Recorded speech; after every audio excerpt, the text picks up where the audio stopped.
Where's the fun in waiting? Play Sit and Go tournaments 24/7 only on Ace 2-3. This game involves an element of financial risk and may be addictive. Please play responsibly and at your own risk. Petrol diesel के दामों में बीते 3 दिन से लगातार इजाफा हो रहा है। आज फिर तेल के दाम में वृद्धि देखी गई। राजधानी दिल्ली में तीसरे दिन एक बार फिर पेट्रोल और डीजल दोनों 35 पैसे प्रति लीटर महंगा हो गया। दिल्ली में पेट्रोल की कीमत 35 पैसे बढ़कर 106 रुपए 89 पैसे प्रति लीटर हो गई है, जबकि डीजल की कीमतें इस साल अब तक के उच्चतम स्तर 35 पैसे बढ़कर 95 रुपए 62 पैसे प्रति लीटर हो गई है। पेट्रोल की कीमतों में नजर डाले तो बीते 19 दिनों में ये 5 रुपए से ज्यादा महंगा हो चुका है। अक्टूबर महीने में अब तक 17 बार से ज्यादा ईंधन की कीमतों में इजाफा किया गया है। महज 3 दिन को छोड़कर हर रोज पेट्रोल और डीजल के दाम बढ़ रहे हैं। पेट्रोल डीजल के बढ़ते रेट की वजह से दैनिक उपभोग की वस्तुओं की कीमत की भी बढ़ोतरी होनी शुरू हो गई है। आइए जानते हैं किस राज्य में कितने पेट्रोल और डीजल के दाम हैं। दिल्ली में पेट्रोल का दाम 106 रुपए 89 पैसे प्रति लीटर है और डीजल का दाम 95 रुपए 62 पैसे प्रति लीटर है। मुंबई में पेट्रोल का दाम 112 रुपए 78 पैसे प्रति लीटर है तो डीजल का दाम 103 रुपए 63 पैसे प्रति लीटर है। चेन्नई में पेट्रोल का दाम 103 रुपए 92 पैसे प्रति लीटर है और डीजल का दाम 99 रुपए 92 पैसे प्रति लीटर है। कोलकाता में 1 लीटर पेट्रोल की कीमत 107 रुपए 45 पैसे प्रति लीटर है और डीजल का दाम 98 रुपए 73 पैसे प्रति लीटर है। 100 करोड़ वैक्सीनेशन का आंकड़ा पार करने के बाद शुक्रवार को प्रधानमंत्री नरेंद्र मोदी ने देश को संबोधित किया। उन्होंने इस उपलब्धि के लिए देशवासियों को बधाई दी। उन्होंने कहा कि ये उपलब्धि देश के प्रत्येक व्यक्ति की है। मैं इस उपलब्धि के लिए प्रत्येक नागरिक को बधाई देता हूँ। साथ ही उन्होंने कहा कि त्योहारों में हमें और सतर्क और सजग होने की जरूरत है। उन्होंने कहा कि कवच कितना भी आधुनिक हो, कितना भी उत्तम हो, जब तक युद्ध चल रहा है हथियार नहीं डाले जाते। हमें सतत सावधान रहने की जरूरत है। हमें लापरवाह नहीं होना है। कवच कितना ही उत्तम हो, कवच कितना ही आधुनिक हो, कवच से सुरक्षा की पूरी गारंटी हो, तो भी जब तक युद्ध चल रहा है हथियार नहीं डाले जाते।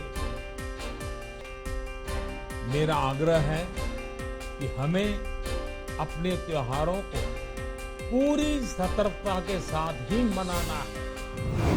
प्रधानमंत्री मोदी ने कहा कि महामारी की शुरुआत में लोगों को आशंका थी कि भारत जैसे देश में इस महामारी से लड़ना मुश्किल होगा। ये कहा जा रहा था कि इतना संयम, इतना अनुशासन यहाँ कैसे चलेगा, लेकिन हमारे लिए लोकतंत्र का मतलब है सबका साथ। इसलिए मुफ्त वैक्सीन का अभियान शुरू किया गया। इस मौके पर कोविड-19 वैक्सीन को लेकर बनाए गए कोविन प्लेटफॉर्म पर पीएम मोदी ने कहा कि हमारे देश ने कोविन प्लेटफॉर्म की जो व्यवस्था बनाई है वो भी विश्व में आकर्षण का केंद्र है। भारत में बने कोविन प्लेटफॉर्म ने न केवल आम लोगों को सहूलियत दी बल्कि मेडिकल स्टाफ के लिए भी काम आसान बनाया है। कोरोना के मामलों में भारत में उतार चढ़ाव देखा जा रहा है। आज देश में 15,786 नए मामले सामने आए और इस दौरान 331 लोगों की मौत हो गई। बीते दिन 18,454 लोगों में कोरोना संक्रमण पाया गया था। देश में अब तक 3,41,43,236 मामले दर्ज हो चुके हैं, तो वहीं कोरोना संक्रमण से अब तक 4,53,042 लोगों ने अपनी जान गंवा दी है। सक्रिय मामलों की बात करें तो देश में फिलहाल कुल 1,75,745 एक्टिव केस है, जो कुल मामलों का 0.51% है। अब तक इस बीमारी से 3,35,14,449 लोग ठीक हो चुके हैं। पिछले 24 घंटे में कुल 18,641 मरीज ठीक हुए हैं।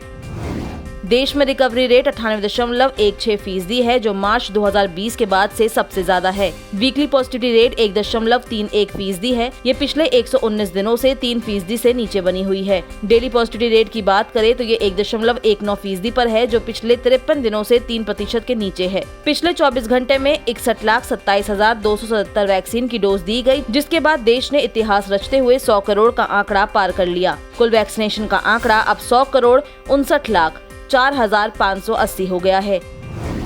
देश ही नहीं बल्कि विदेश में भी कोरोना के मामले बढ़ रहे हैं। चीन में कोरोना वायरस ने एक बार फिर पैर पसारने शुरू कर दिए हैं। वहां पर लगातार मामले बढ़ते दिख रहे हैं। इस वजह से चीनी सरकार सख्ते में आ गई है और कई कड़े कदम उठा रही है। फ्लाइट रद्द कर दी गई है, स्कूल बंद कर दिए गए हैं और कुछ जगहों पर लॉकडाउन भी लगा दिया गया है। चीन के उत्तर और उत्तर पश्चिमी शहरों में संक्रमण तेजी से फैल रहा है। कुछ बाहर से आए यात्रियों को बढ़ते मामलों के लिए जिम्मेदार माना जा रहा है। अभी के लिए प्रशासन ने सख्त कदम उठाते हुए मास टेस्टिंग तो की है, साथ ही साथ टूरिस्ट स्पॉट भी बंद कर दिए हैं।